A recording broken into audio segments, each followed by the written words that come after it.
Madhya Pradesh police आरक्षक भर्ती परीक्षा 12 अगस्त से चालू हो गई है साथियों। और 12 अगस्त से ही जो चीज़ कॉमन देखने में आ रही है सारे शिफ्ट के पेपर्स में, वो ये है कि पेपर आसान आ रहे हैं। चाहे वो जनरल नॉलेज हो, जीके हो, चाहे साइंस के प्रश्न हो, चाहे मैथ्स या रीजनिंग के प्रश्नों का जो पैटर्न है वो काफ़ी आसान है। अभी तक का जो एनालिसिस कहता है वो ये है कि सबसे ज़्यादा प्रश्न शास्त्रीय नृत्य और लोक नृत्यों से आ रहे हैं। इसके अलावा अगर देखा जाए तो जो नदियां हैं, नदियों से काफ़ी प्रश्न अभी तक पूछे गए हैं परीक्षाओं में। एक प्रश्न किताब से पूछा जा रहा है, उस किताब का लेखक पूछा जा रहा है। इसके अलावा अगर हम बात करें कि लाभ हानि प्रतिशत, चक्रवर्ती ब्याज और सिंपल इंटरेस्ट, आपका कंपाउंड इंटरेस्ट और साधारण ब्याज सिंपल इंटरेस्ट, इन 4 टॉपिकों से प्रश्न आ रहे हैं। रीजनिंग की बात करें, ज़्यादातर प्रश्न मिरर इमेज से आ रहे हैं। तो साथियों ओवरऑल अगर देखा जाए तो बच्चों के जो नंबर हैं, स्टूडेंटों के जो नंबर हैं, जो परीक्षार्थी परीक्षा देकर बाहर निकल रहे हैं, तो उनके नंबरों की जानकारी हमें लग रही है। किसी के 70 नंबर आ रहे हैं, किसी के 75 आ रहे हैं, किसी के 80 और किसी के 85 यानी कि 85 नंबर तक भी आ रहे हैं। 60 नंबर लाने वाले एवरेज विद्यार्थी का भी ये कहना है कि यदि हम और लंबी तैयारी करते, एक सतत तैयारी कर रहे होते, तो शायद हम भी इस पेपर में 80 नंबर के स्कोर करते। हम 70 नंबरों के साथ हमारे इन नंबरों से संतुष्ट हैं। वीडियोस हमारे चैनल पे पड़े हुए हैं। शुरुआत के शिफ्ट के पहले दिन की शिफ्ट के जो रिव्यूज़ थे वो हमने भोपाल के 2 जाने माने कॉलेजों में जाके लिए थे। आप उनको देख भी सकते हैं और देख के आप खुद भी एनालिसिस मेरी बात का कर सकते हैं। मैं खैर फिलहाल मध्य प्रदेश पुलिस आरक्षक परीक्षा जो अभी हुई है, तीनों शिफ्ट 16 अगस्त 2023 को, आज की तीनों शिफ्ट पे बात करूंगा। तीनों शिफ्टों के प्रश्नों पे बात करूंगा, प्रश्नों के टाइप्स पे बात करूंगा और साथ ही क्या उनके उत्तर हैं उस पर भी हम बात करेंगे। चलिए बिना देर करे शुरू करते हैं आज की पहली शिफ्ट, 16 अगस्त की पहली शिफ्ट के पहले प्रश्नों से, जो कि जनरल नॉलेज और साइंस के मिक्सचर है हमारे। प्रायद्वीपीय भारत की सबसे लंबी नदी, तो जैसा कि मैंने अभी आपसे कहा, सबसे ज़्यादा जो प्रश्न पूछे जा रहे हैं वो नदियों से है और नृत्यों से है, डांस से है। क्लासिकल डांस हो, आपका शास्त्रीय नृत्य या लोक नृत्य हो, फोक जो डांस होता है उससे हो। तो साथियों सबसे प्रायद्वीपीय भारत की सबसे लंबी नदी कौन सी है? गोदावरी। इसका जो उद्गम स्थल है वो भी परीक्षा में पूछा गया है। साथ ही कृष्णा कावेरी के भी पूछे गए हैं। तो काफ़ी प्रश्न यहाँ पे आ रहे हैं। बिरजू महाराज किस शास्त्रीय नृत्य से संबंधित है? साथियों आज सुबह ही हमने एक वीडियो अपलोड किया था जिसमें शास्त्रीय नृत्यों से संबंधित 8 शास्त्रीय नृत्यों से संबंधित उनकी विशेषताएं, उनसे संबंधित कलाकार, तमाम चीज़ें उनके बारे में डाली थी। और देखिए यहाँ पे प्रश्न भी है, बिरजू महाराज किस शास्त्रीय नृत्य से संबंधित है? तो किससे रिलेटेड है? कथक। और आपको पता भी है कथक कहाँ का ये नृत्य है, शास्त्रीय किस राज्य से रिलेटेड है? उत्तर प्रदेश। इसके अलावा आप बात करें हर्षवर्धन किसकी मृत्यु के बाद सिंहासन पर बैठा था? प्रभाकर वर्धन। पुष्यभूति ये वंश था। प्रभाकर वर्धन के 2 पुत्र थे, एक का नाम था राज्यवर्धन और दूसरे का नाम था हर्षवर्धन। और इनकी एक सिस्टर थी, एक बहन थी जिसका नाम था राजश्री। राज्यवर्धन की हत्या कर दी गई थी। हत्या के बाद में जिसने राजगद्दी प्राप्त की थी वो था हर्षवर्धन, और इसने अपने भाई की हत्या और जो बहन को कैद किया गया था उसका बदला लिया था हर्षवर्धन ने। और काफ़ी बड़ा एक साम्राज्य इसने स्थापित किया था हर्षवर्धन ने। प्रथम स्वतंत्रता संग्राम कब और कहाँ से शुरू हुआ? साथियों हमें पता है पहले स्वतंत्रता संग्राम की जो मशाल है वो चली गई थी मेरठ से, और 10 मई 1857 को ये संग्राम, पहला भारत का स्वतंत्रता संग्राम शुरू हुआ था। बैक्टीरिया और कवक से संबंधित एक प्रश्न था साथियों, याद रखिएगा, बैक्टीरिया और कवक रिलेटेड प्रश्न आ रहा है। साइंस की अगर हम बात करें तो आगे बढ़ते हैं। कौन सी नदी पश्चिम बंगाल में जाकर गिरती है? साथियों गंगा का ही एक पार्ट है जिसको हुगली के नाम से जाना जाता है। हुगली नदी पश्चिम बंगाल में जाकर गिरती है, याद रखिएगा। नदियों से मैं बार बार बोल रहा हूँ प्रश्न आ रहे हैं। इस बार पॉलिटी के 2 प्रश्न देखने को मिले हैं। भारत शासन अधिनियम 1935 से संबंधित एक प्रश्न था। भारत शासन अधिनियम 1935 काफ़ी महत्वपूर्ण है। अगर आप अधिनियमों की बात करो तो इसको अच्छे से रीड करिएगा, इससे और भी प्रश्न बनने की संभावनाएं हैं। आरबीआई की स्थापना किस कमेटी की सिफारिश पे हुई थी? इससे कल की बात करें यानी कि 14 तारीख की बात करें तो एक प्रश्न आया था आरबीआई की स्थापना से रिलेटेड। अब प्रश्न पूछा है कि रिजर्व बैंक ऑफ इंडिया यानी कि आरबीआई की स्थापना किस कमेटी की सिफारिश पे हुई थी? तो किसकी सिफारिश पे हुई थी साथियों? हिल्टन यंग आयोग की सिफारिश पे 1 अप्रैल 1935 को की गई थी। दाब का ऐसा ही मात्रक आया है, बहुत आसान है। दाब का ऐसा ही मात्रक सामान्य गणित विज्ञान पढ़ने वाला जो विद्यार्थी है वो आसानी से उत्तर दे सकता है। पास्कल इसका आंसर है। नर्मदा नदी कहाँ से निकलती है, कहाँ गिरती है? साथियों सभी को पता है, मेरे ख्याल से मध्य प्रदेश की तैयारी करने वाले विद्यार्थी हैं, कॉमन प्रश्न है। अमरकंटक अनूपपुर से इसका उद्गम होता है नर्मदा का, और कहाँ जाती है? खंबात की खाड़ी में जाके गिर जाती है। आगे बढ़ते हैं, नेक्स्ट प्रश्न की बात करते हैं। किस अधिनियम के तहत मुस्लिमों को अलग से निर्वाचन क्षेत्र दिया गया था?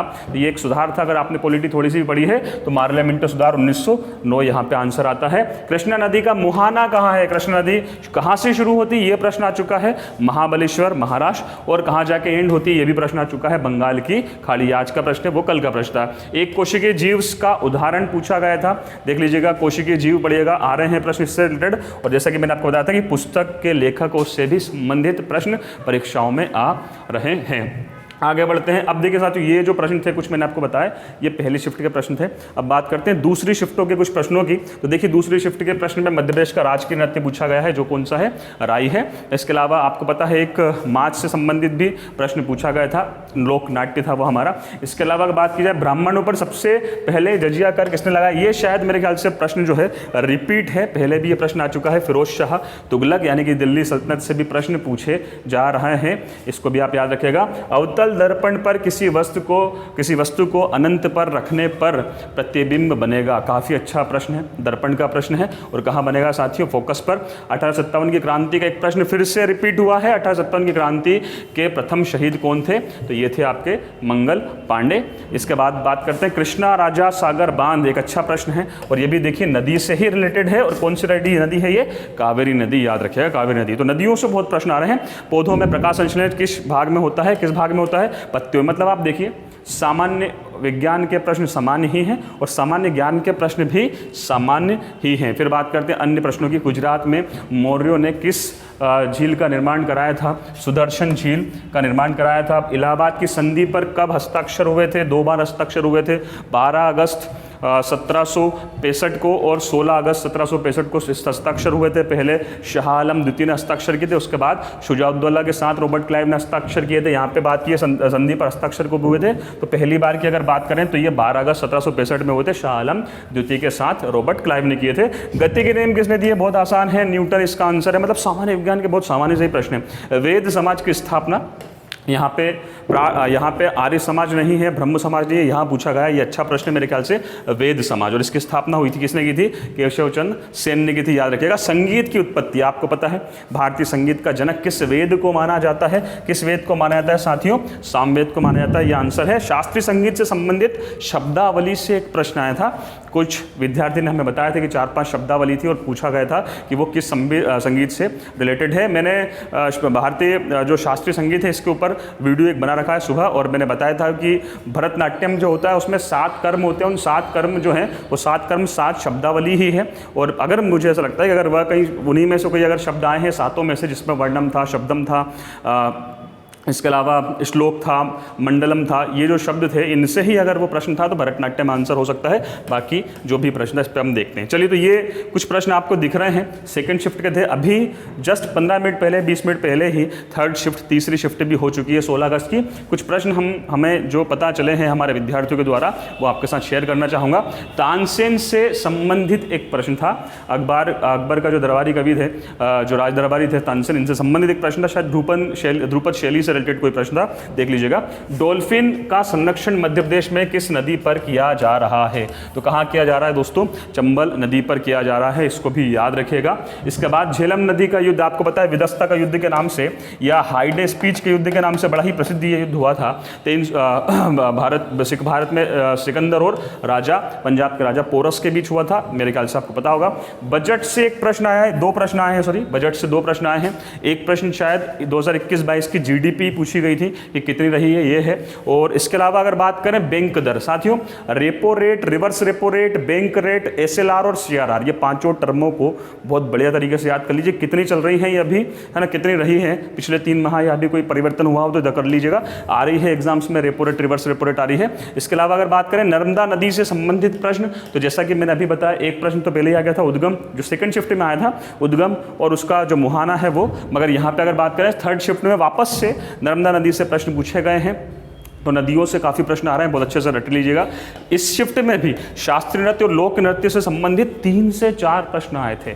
मतलब आप अगर कल पेपर देने जा रहे हैं, एग्जाम देने जा रहे हैं, तो मेरी आपसे यही दरख्वास्त है, शास्त्रीय नृत्य, लोक नृत्य और नदियाँ, ये तो आप बहुत अच्छे तरीके से प्रिपेयर करिए। कम से कम 4 से 5 प्रश्न आ रहे हैं अभी तक भी। उम्मीद ये कर रहे थे कि 15 अगस्त का जो पेपर हुआ, 15 अगस्त की जो छुट्टी हुई है, 12, 13, 14, इन 3 दिनों के बाद जो 15 अगस्त था, इस 15 अगस्त के बाद शायद कर्मचारी चयन मंडल की जो लेने वाला जो एजेंसी है वो प्रश्नों का पैटर्न या प्रारूप चेंज कर सकता है 15 अगस्त बीच में गैप था, लग रहा था कि 16 अगस्त यानी कि आज के दिन कहीं ना कहीं प्रश्न का पैटर्न बदल सकता है, मगर ऐसा कुछ नहीं हुआ है। वही पैटर्न फॉलो हो रहा है 12, 13, 14 को जो हुआ था। तो याद रखिएगा दोस्तों, हो सकता है कि कल भी वही हो। एक प्रश्न प्लासी का युद्ध का भी पहले पूछा जाता है, मतलब प्रश्न काफ़ी रिपीट हो रहे हैं इस बार, देखने को मिल रहे हैं कि प्रश्न रिपीट हो रहे हैं। जैसे प्लासी का युद्ध अगर आपको पता है, शायद 12 तारीख का मेरे ख्याल से प्रश्न था, या 12 तारीख का ही जो सेकंड शिफ्ट था उसका प्रश्न था कि प्लासी का जो युद्ध है उसमें अंग्रेजी गवर्नर जनरल या गवर्नर कौन था।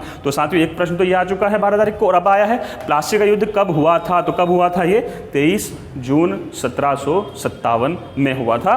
और साथियों तो ये आज की जो तीसरी शिफ्ट है उससे रिलेटेड ये प्रश्न है। मुझे यकीन है कि कहीं ना कहीं कुछ ना कुछ सहायता हमारे इस वीडियो से आपको ज़रूर मिली होगी। अगर आपको सहायता मिलती है या किसी और प्रकार के वीडियोस की अगर आपको ज़रूरत पड़ती है, किसी प्रकार का विषय, किसी प्रकार का टॉपिक अगर आपको हमसे पढ़ना हो, मुझसे पढ़ना हो, तो हमें कमेंट में ज़रूर बताएं। साथ ही इस वीडियो को लाइक, शेयर और सब्सक्राइब करना हमारे चैनल को ना भूलें। धन्यवाद।